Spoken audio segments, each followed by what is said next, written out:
Bueno, comenzamos este seminario. Hay un par de consultas en el chat.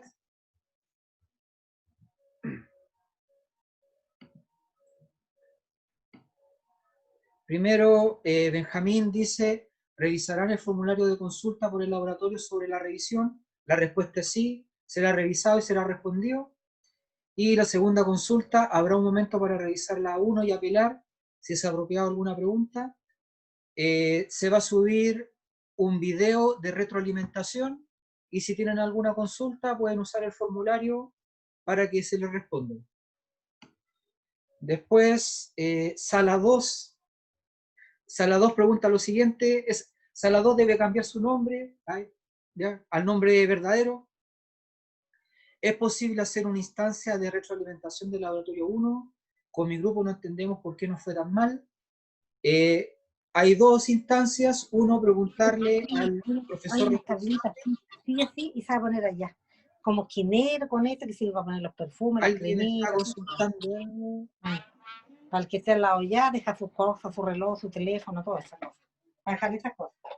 Son súper lindas. Las venden en el home, Valentina. En el... Valentina Cornejo. Ay, perdón, profe, tenía activado el micrófono. Sí, ya. A ver. ¿Es posible hacer una instancia de retroalimentación del laboratorio? Como les dije, se puede hacer una consulta directamente al profesor responsable de ese laboratorio, que es el profesor René, por medio del formulario, y otra instancia de retroalimentación en la que se va a hacer ahora, ¿ya? Que ustedes preguntan y yo les respondo lo que corresponda, ¿ya?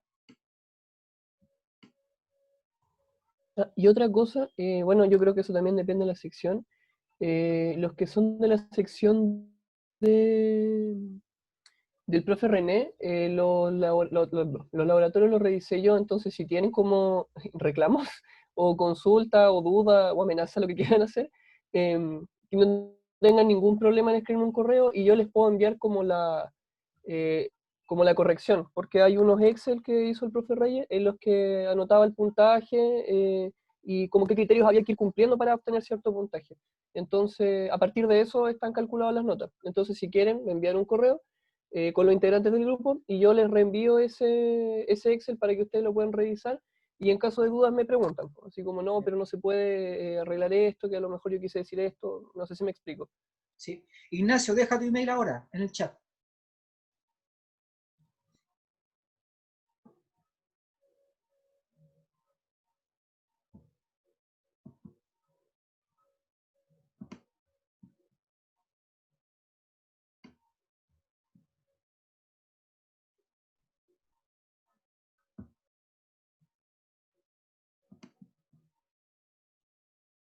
Ya, ignacio.gutierrez.b@ug.chile.cl.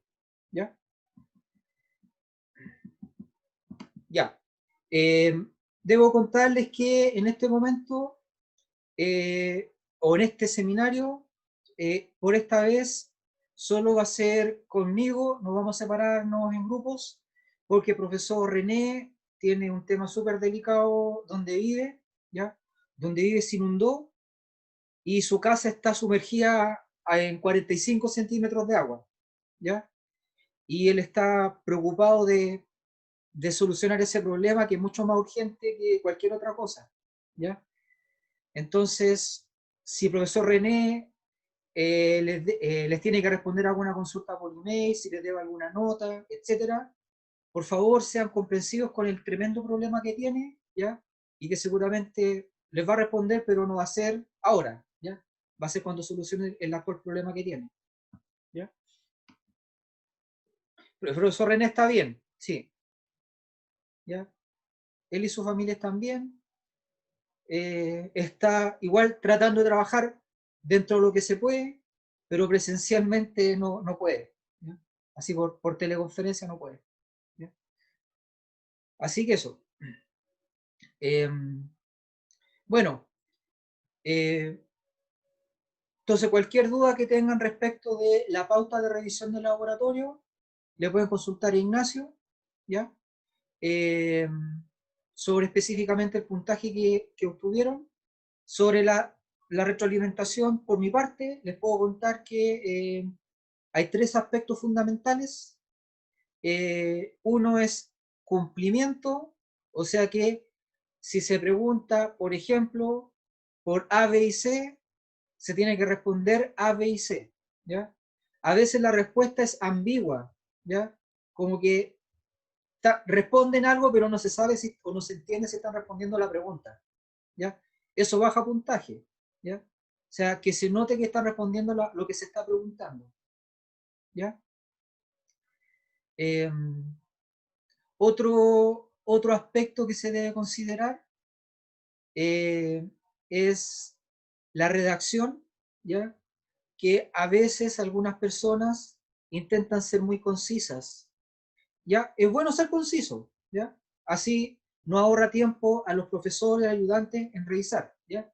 Pero a veces son extremadamente concisos y no se entiende de qué están hablando, ¿ya? Entonces pónganse en el lugar del lector, ¿ya? Que escriban de modo que el lector pueda entender qué es lo que están tratando de expresar, ¿ya? Y a veces ayuda a agregar a la explicación un dibujo, un anexo, etcétera, ¿ya? Pero eso depende de la redacción. Entonces hay que ser súper autocrítico como grupo, leer lo que escribieron y decir, esto que escribí lo entenderá, lo entenderá el lector, ¿ya? Alonso dice que explicamos físicamente a través de la teoría de bandas. Alonso, explícame cómo fue, qué fue lo que escribieron, ¿ya? Podría estar bien, pero depende de lo que hayan escrito.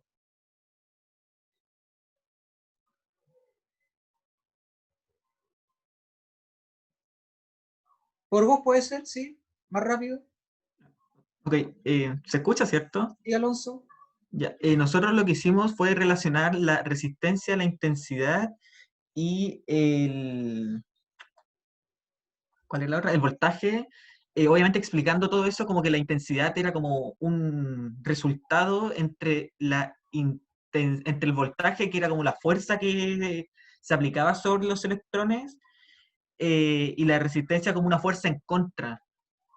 ¿Ya? Y explicamos como la teoría de bandas, como que es todo el tema químico o de teoría del orbital molecular de las dos bandas, como que la distancia entre estas dos bandas iba a determinar la resistencia del elemento. ¿Ya? ¿Está bien? Sí. Así le explicamos todo. Sí. Okay, Eso está gracias. bien. Ya.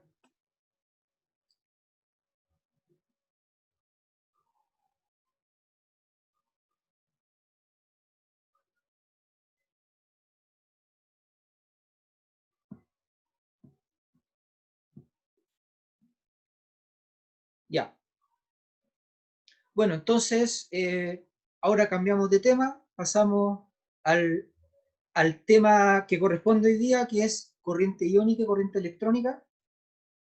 Sobre corriente electrónica, eso lo hemos estado estudiando hasta el día de hoy, y se refiere a que cuando ciertos átomos forman una red cristalina, un cristal de germanio, de silicio, de cobre, de plata, de oro, ¿ya?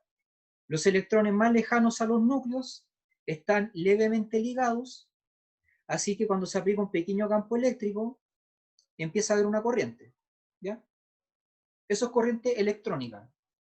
Existe movimiento de carga debido a que los electrones se mueven, ¿ya? Pero por otro lado, en vez de movimiento de electrones, podríamos tener movimiento de átomos, ¿ya? O sea, de iones, átomos que le sobran electrones o átomos que le faltan electrones, ¿ya? Obviamente, en un cristal, en un metal, en un sólido, los átomos no se mueven, los electrones sí, ¿ya? Pero en un fluido, sí observamos átomos que se mueven, ¿ya? En soluciones, ¿ya? Entonces, en ese caso tenemos corriente iónica o corriente farádica. Y en ese caso es muy interesante porque tenemos tanto carga positiva como carga negativa moviéndose, ¿ya?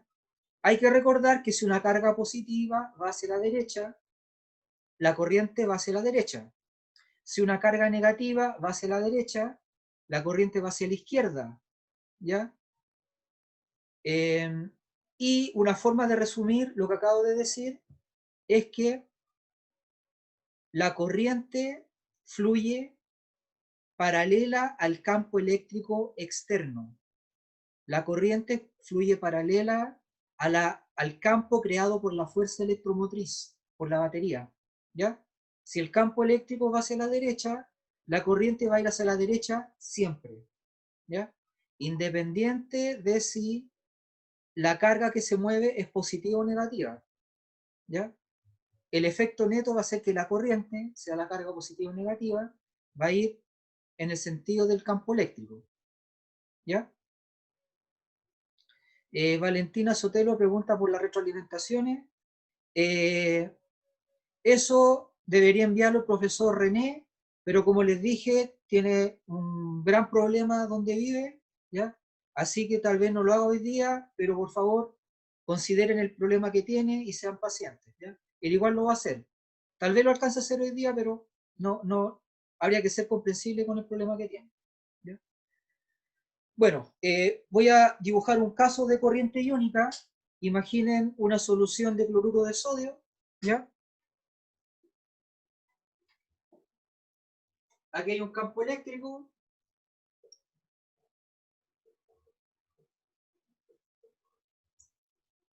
Va de más a menos. Aquí hay cloruro de sodio. Entonces el sodio,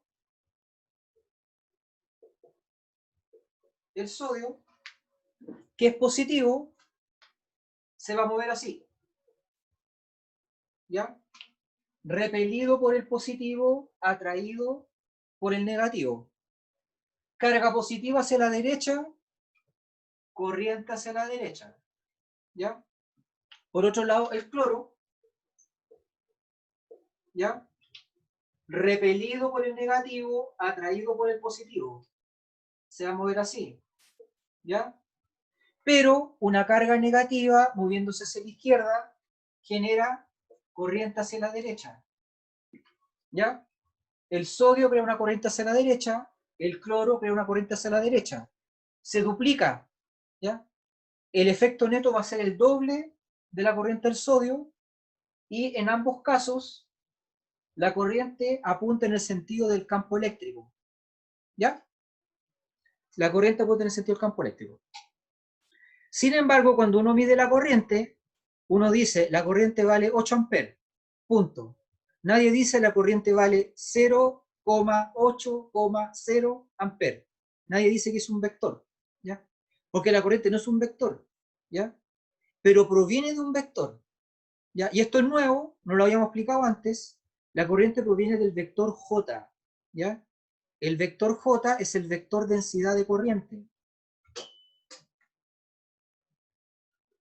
J es el vector densidad de corriente y se calcula como corriente por unidad de área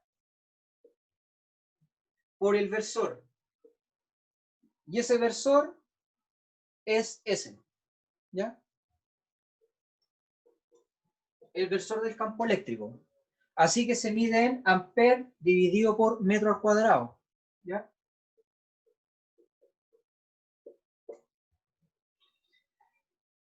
¿Esa área a qué corresponde?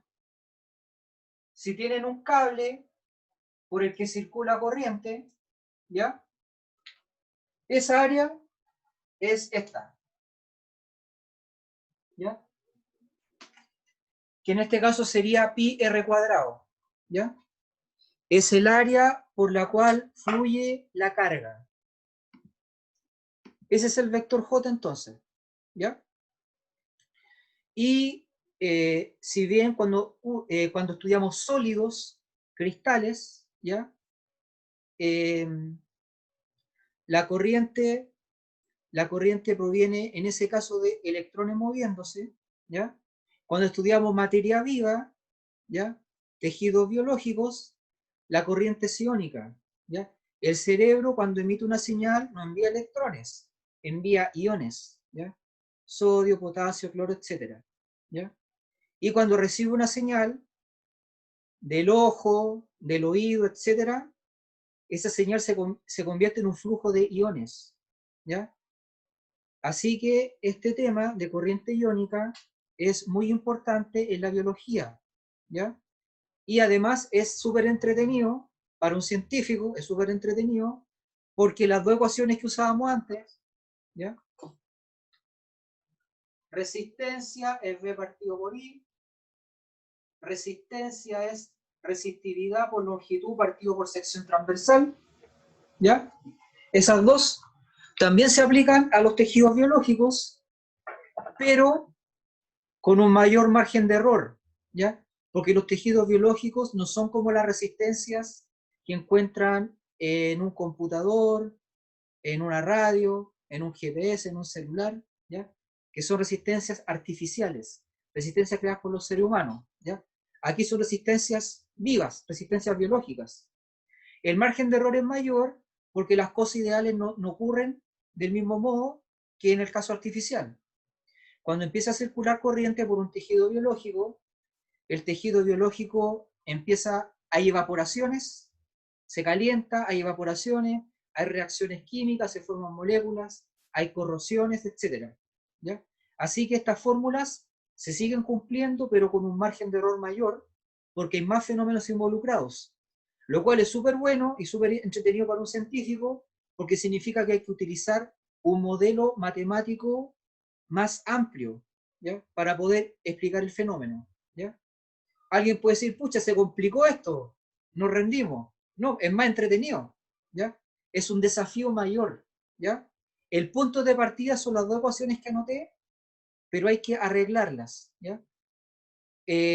Funcionan bien para los primeros 2 o 3 segundos de transmisión de corriente, ¿ya? Pero si esperan más tiempo, ya las interferencias con otras cosas, con reacciones químicas, evaporación, etcétera, hacen que estas fórmulas sean insuficientes. Pero no hay que olvidar esto, son un súper buen punto de partida, ¿ya? Álvaro dice, es como un circuito en paralelo, la ejemplificación de la solución de arriba, sí, es como eso, ¿ya?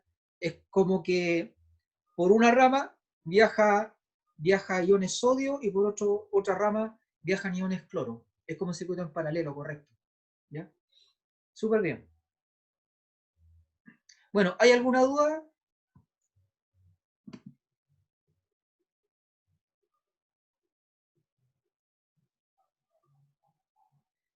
Ya, vamos a hacer el primer ejercicio.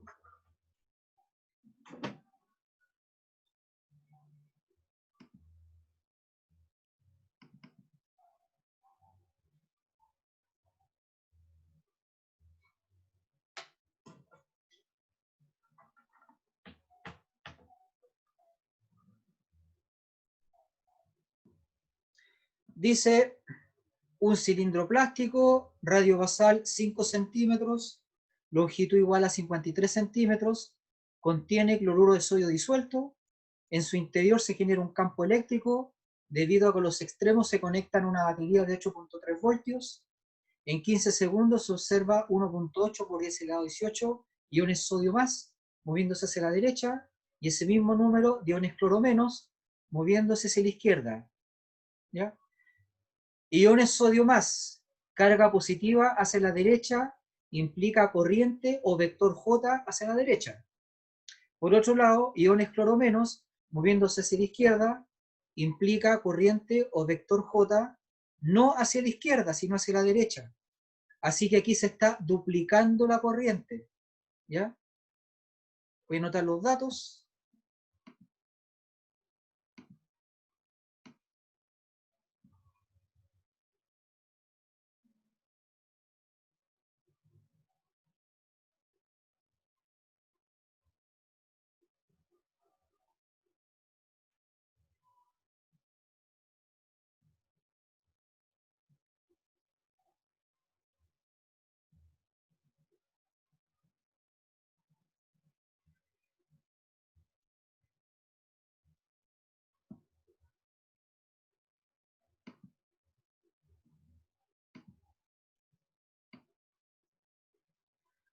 Bueno, aquí está el esquema.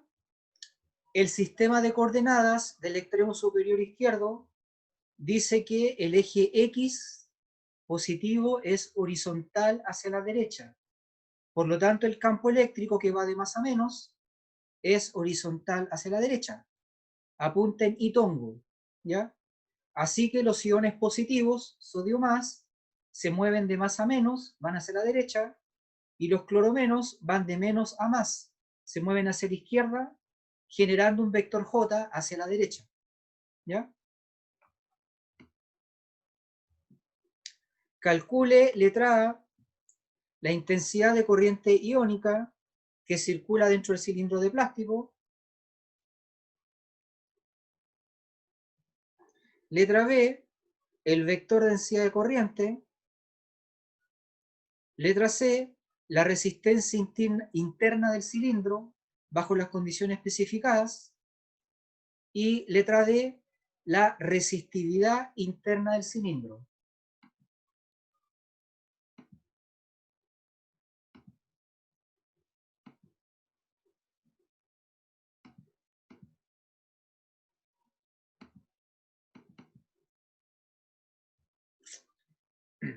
Ya. Entonces los datos son, tenemos un cilindro,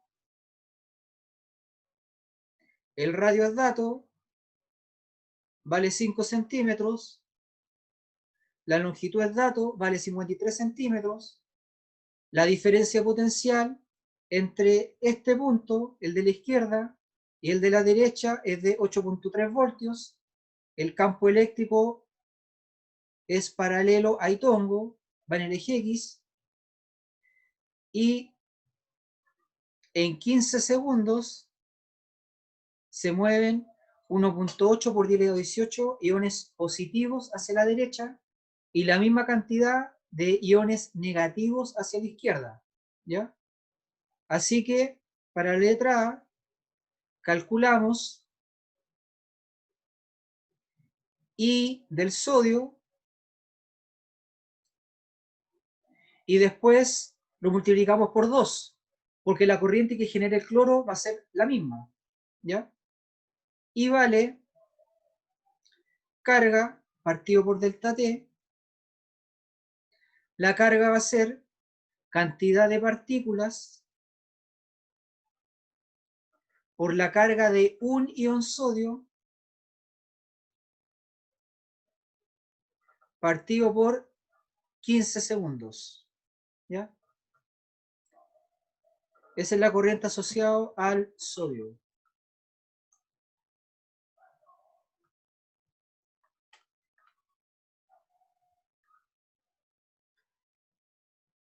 Y eso da 0.0192 amperes, lo que implica que la corriente neta, considerando el cloro, va a ser el doble, ¿ya? 0.0384 amperes, ¿ya? Letra B, considerando que por esta superficie fluye la carga, calculamos J como I partido por el área por el versor, ¿ya? Letra B, J vale la corriente 0.0384 dividido por pi por el radio al cuadrado por el versor, ¿ya? Que dijimos que era en X.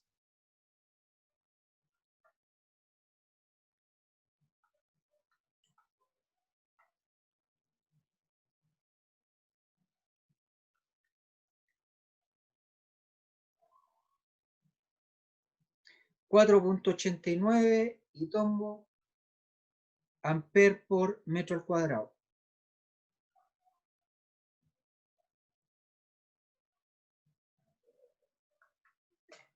Ese es el vector J.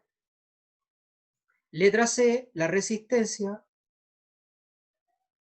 es voltaje partido por corriente. El voltaje es dato, 8.3 voltios. Y la corriente está aquí, ¿ya? La corriente es 0.0384.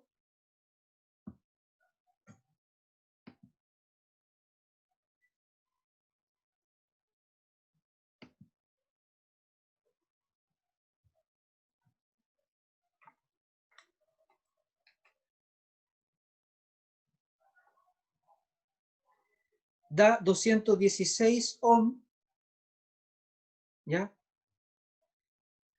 ¿Cuánto vale la resistividad?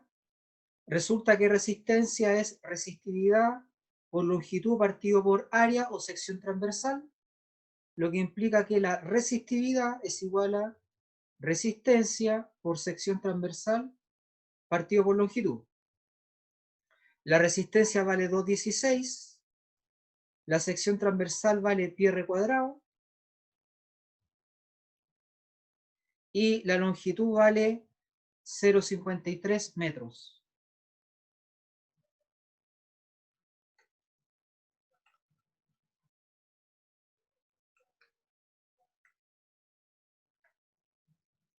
Y esto da 3.2 ohm metro.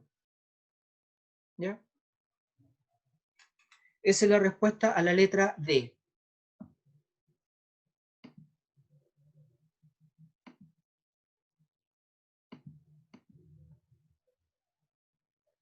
Franco pregunta qué era J. J es el vector densidad de corriente. ¿Ya? Aquí está. Densidad de corriente, corriente partido por área por el versor. Se mide en amperes por metro al cuadrado. ¿Ya? ¿Más dudas?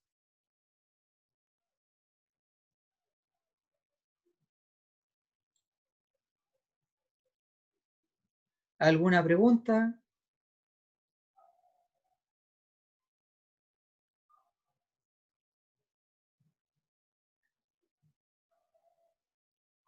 Profe, una pregunta de la primera, la A.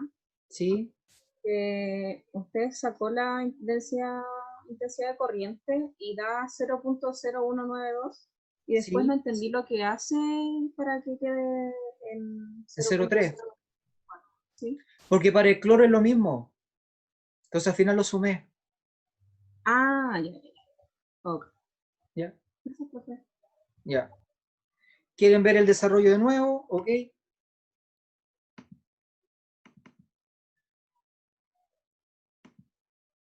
Ahí está. ¿Ya? Voy a esperar un poquito. Estamos viendo el desarrollo.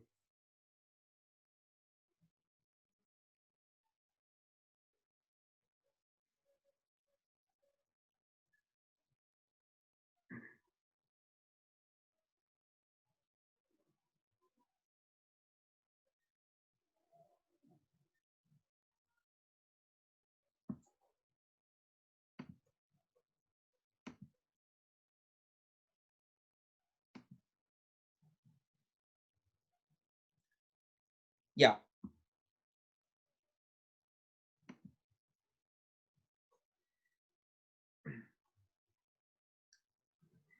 Johan pregunta, en caso de tener iones negativos, ¿igual se considera el mismo sentido? Si solo hubiera iones cloro hacia la izquierda, la corriente va hacia la derecha. ¿Ya? Esa es la respuesta. Ya, pasamos al ejercicio 2.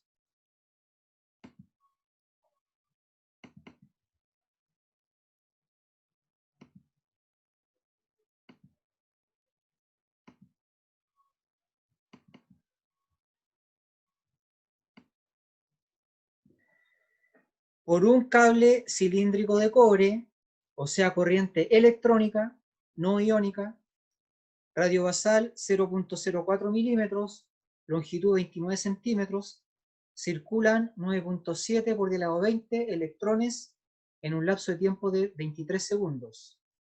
Calcule la diferencia potencial entre los extremos del cable, sabiendo que la resistividad del cobre es igual a 1.71 por 10 a la menos 8 ohm metro. Voy a anotar los datos.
Ya, radio 0.04 milímetros.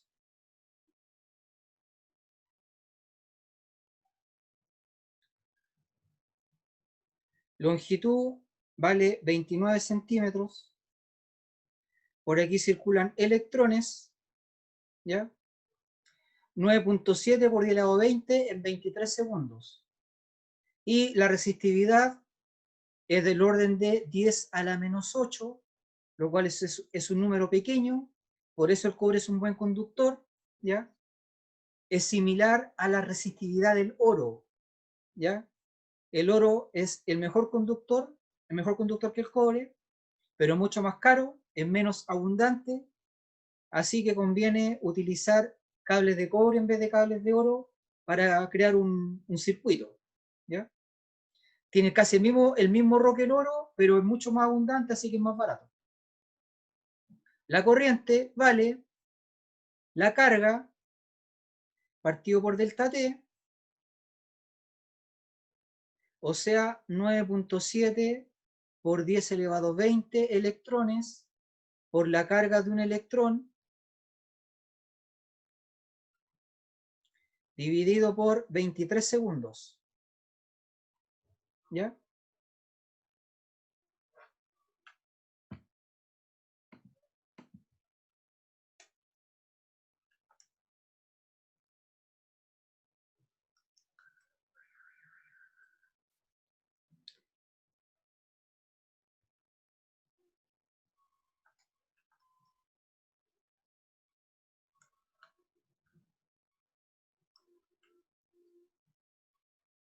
Eso da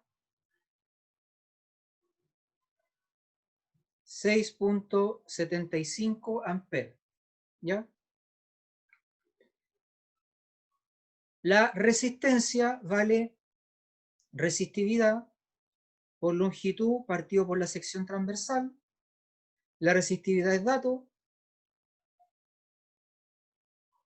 La longitud vale 29 centímetros y la sección transversal vale pi r cuadrado, pi por el radio en metros al cuadrado, ¿ya? 0.04 milésimas de metro.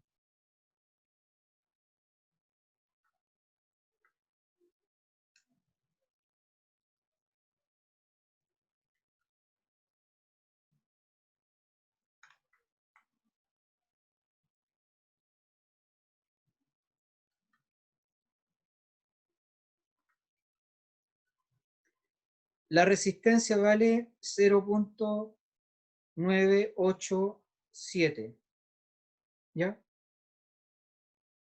¿Cuánto vale la diferencia potencial? ¿Ya? Hay que recordar que R es B partido por I, lo que implica que B es I por R, I vale 6.75, la resistencia vale 0.987,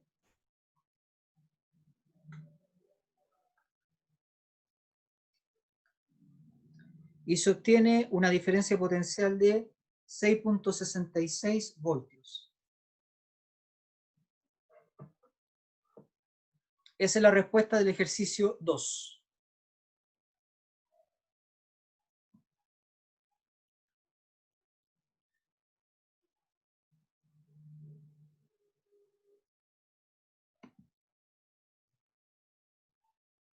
¿Alguna pregunta?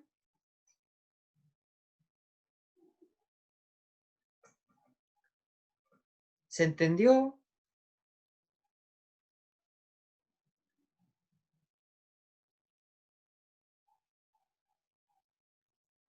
Johan dice que sí, Álvaro dice que sí, Benjamín. Ah, ya, Benjamín le consulta a Ignacio.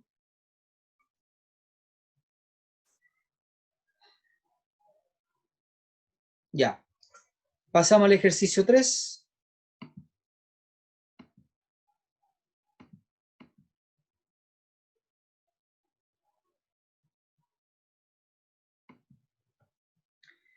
Franco pregunta si los ejercicios del seminario serán parecidos a los de la A2. Son parecidos, ¿ya? Pero un detalle, cuando uno estudia, no estudia para resolver problemas y tener una buena nota, ¿ya? No queremos en la universidad que pase eso, ¿ya? Lo que queremos es que aprendan los conceptos y los asimilen. Eso significa que es más que resolver un ejercicio y obtener una buena nota en el ejercicio. Significa que si a futuro, en su trabajo, en la naturaleza, en un laboratorio, en una empresa o lo que sea, ustedes ven un problema real que no va a decir, el problema real no va a decir, se tiene un cable de tantos centímetros, de tal radio, para resistividad, no va a decir eso. La naturaleza a ustedes no les da el enunciado, ¿ya? Pero si asimilaron estos conocimientos, van a poder resolver cualquier problema que se base en las leyes que vieron, ¿ya? Entonces la idea no es ver problemas de todo tipo y resolverlos mecánicamente, sino entender el concepto fundamental que se aplica en todos.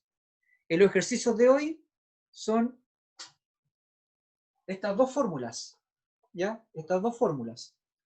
Entonces, hacemos ejercicio para aplicarlo de distintos modos en distintos contextos, ¿ya? En distintos contextos, para que a futuro, cuando vean un problema,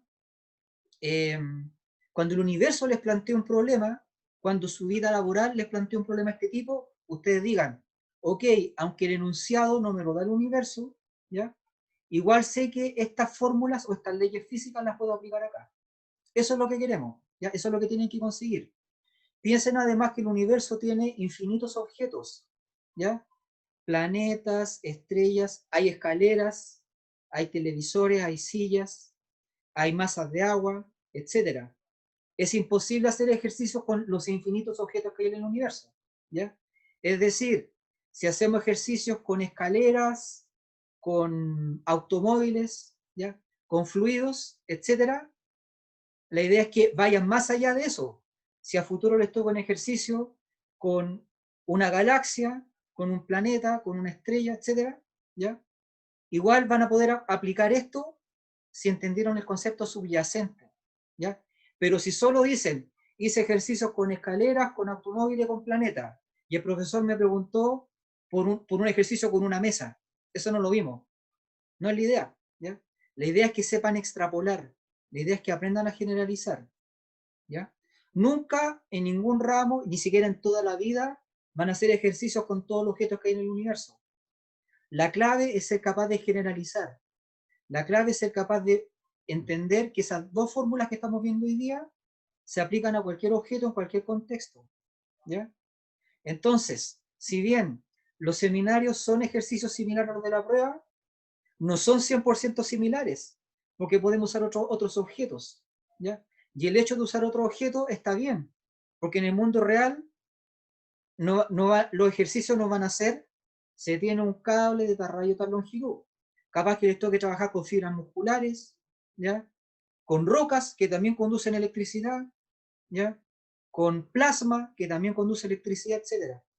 Y en todos los casos se usa la misma fórmula. Y si uno dice, es que en la universidad no vi con plasma, no vi ejercicios con plasma, no importa, son la misma fórmula, la misma mecánica aplicada en otro contexto. Eso es lo que queremos que aprendan a generalizar. Es súper importante en ciencia eso, generalizar, porque si nadie pudiera generalizar, tendríamos una ley física para cada cosa, ¿ya?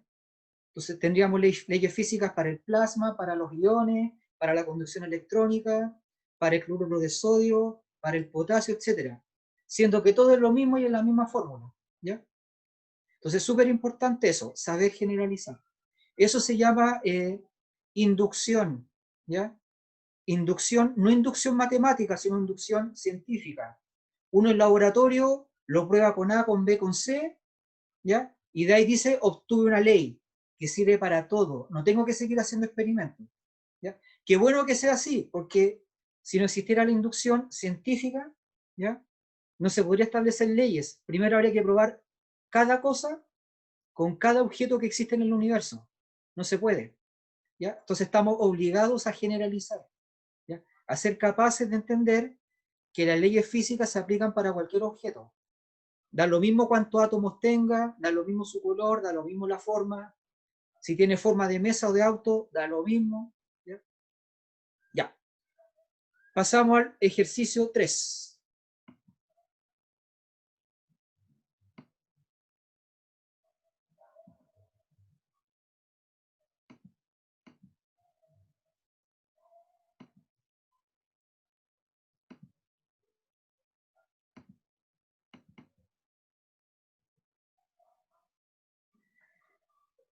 Un electrón de masa 9.1 por 10 a la menos 31 kilogramos y carga Q igual menos 1.6 por 10 a la menos 19 coulomb, atraviesa un campo eléctrico uniforme en el vacío con una velocidad inicial de 3 millones de metros por segundo en la misma dirección y sentido de dicho campo.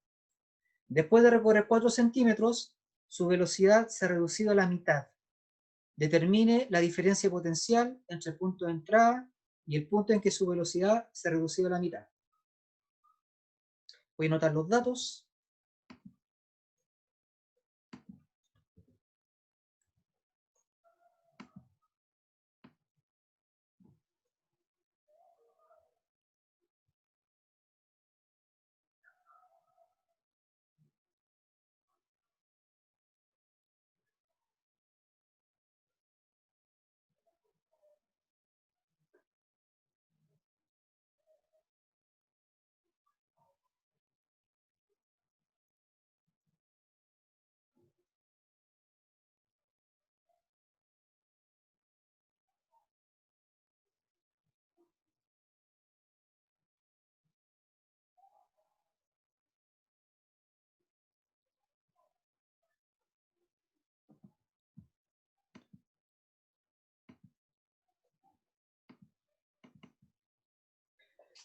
Ya, entonces hay un campo eléctrico,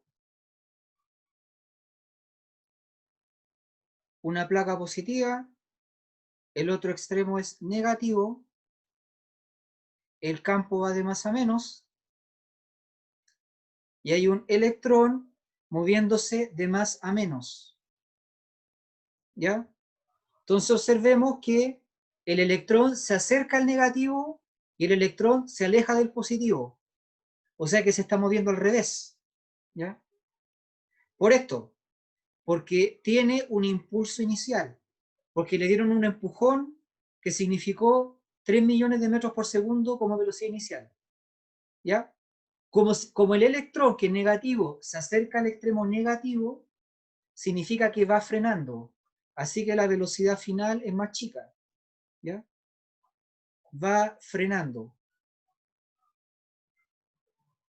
¿Ya? Dice que el electrón está en el vacío. O sea, es un sistema aislado. Lo que significa que la energía mecánica inicial es igual a la energía mecánica final. O sea, un medio de la masa por la velocidad inicial al cuadrado más energía eléctrica inicial es igual a un medio de la masa por la velocidad final al cuadrado más energía eléctrica final. ¿Ya? Ya vimos que la energía eléctrica vale la carga por el potencial eléctrico. ¿Ya? Así que aquí dice carga del electrón por potencial eléctrico inicial, y aquí dice carga del electrón por potencial eléctrico final. Reordenamos, queda un medio de m por b inicial al cuadrado menos b final al cuadrado es igual a u final menos u inicial. ¿Ya? Como u vale u por b, aquí queda carga del electrón por b final menos b inicial. ¿Ya? La carga del electrón vale menos e. Y esto es variación de B o diferencia de potencial. ¿Ya? ¿Cuánto da el número de la izquierda? Aquí da un medio de la masa por la velocidad inicial al cuadrado menos la velocidad final al cuadrado, y eso va a ser igual a menos c por delta B. ¿Ya?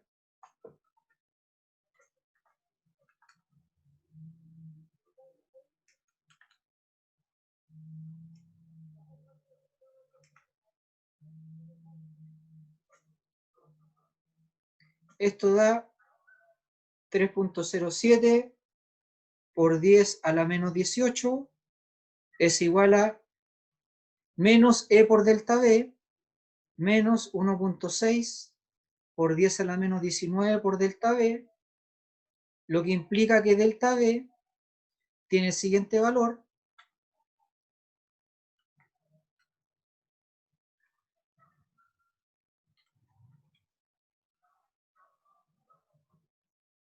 menos 19.2 voltios. ¿Ya?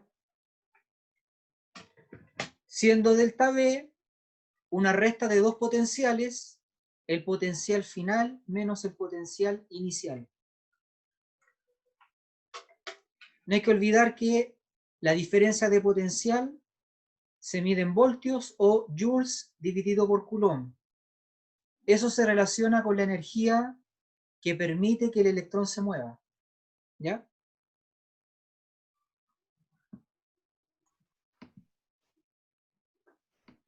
¿Alguna pregunta? Profesor, yo tengo una Dime, Álvaro. duda. Que, bueno, como al final el voltaje dio negativo, significa que, bueno, el voltaje final es menor que el voltaje Correcto. inicial. Sí. Pero ahí yo podría como inferir que, bueno, que por eso el electrón se mueve como en el mismo sentido del campo y no se mueve hacia en sentido contrario, ¿o cómo? Sí, pero se puede expresar mejor. Mira, el electrón debería moverse hacia el polo positivo. Como va hacia el polo positivo, en el caso normal, ¿ya? En el ejercicio 1 era el caso normal, ¿ya? Como va el polo positivo en el caso normal, entonces estaría ganando energía. Pero aquí va al revés, así que va perdiendo energía. ¿Pero por qué va al revés? Es como ilógico, siendo que tenía que moverse en un sentido, se está moviendo en el otro. ¿Por qué va al revés? Porque inicialmente le dimos un empujón que significó 3 millones de metros por segundo. Se está moviendo por inercia o por impulso. Es similar a esto, similar a cuando uno lanza una pelota verticalmente hacia arriba. La pelota tendría que caer, pero en su lugar sube. ¿Ya?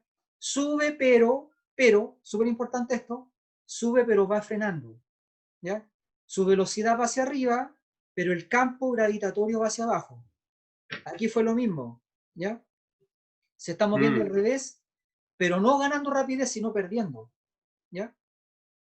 Ah, ya. Entonces, por ejemplo, podría llegar a un punto en el que ya quizás se detiene y ya se va en contra del campo, ¿cierto?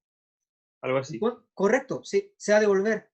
Sí. Vale. Porque va Y frenando. entonces, ahí, mientras se devuelve, ahí está como, bueno, no sé si recuperando otra vez la energía que perdió, pero está ganando energía porque está yendo contra el campo. Bien. A medida que avanza, al principio, cuando va a favor del campo, va frenando. Pierde cinética, pero gana potencial. Cuando ha perdido toda la cinética, frena, solo tiene potencial y ahí se devuelve. Y ahí empieza a moverse de la forma normal, cuando se devuelve. ¿Ya? Vale. Entiendo. Gracias, profe. Ya. Johan dice, las cargas positivas tienden a moverse hacia las caídas de potencial y las negativas tienden a moverse hacia la subida de potencial. Es verdad, es otra forma de decirlo, ¿ya? Caída de potencial es una resta de potenciales, un delta B. Así que está bien. Sí. ¿Ya? ¿Más dudas?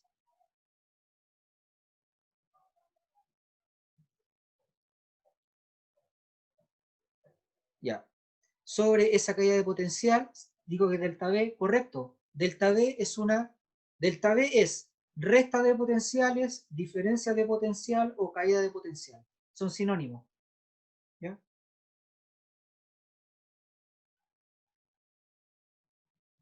Dice que sería como lo explicó en la clase. Sí, porque siempre he dicho que una variación de potencial es potencial final menos potencial inicial. ¿Ya? Ah, o B rojo menos B negro, ¿cierto? Sí, también. Cuando tienen un multímetro, el multímetro calcula una resta. Potencial en el rojo menos potencial en el negro. ¿Ya? Ya. ¿Quieren ver el desarrollo?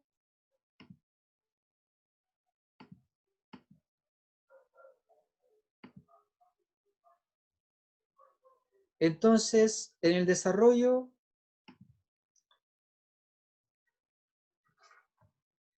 aparecen las rapideces al cuadrado, ¿ya? Porque energía cinética, ¿ya? Energía cinética.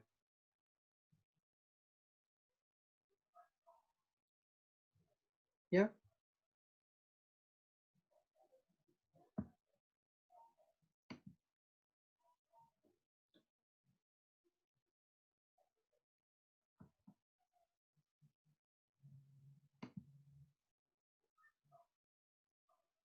Ya. ¿Más preguntas?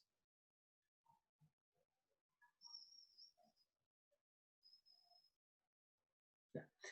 Dejamos hasta aquí el seminario. Todavía queda como media hora, así que descarguen el PDF y traten de repetir los ejercicios que hicimos. ¿Ya? Me despido, hasta luego. Gracias Valentina, gracias Ignacio, que estén bien.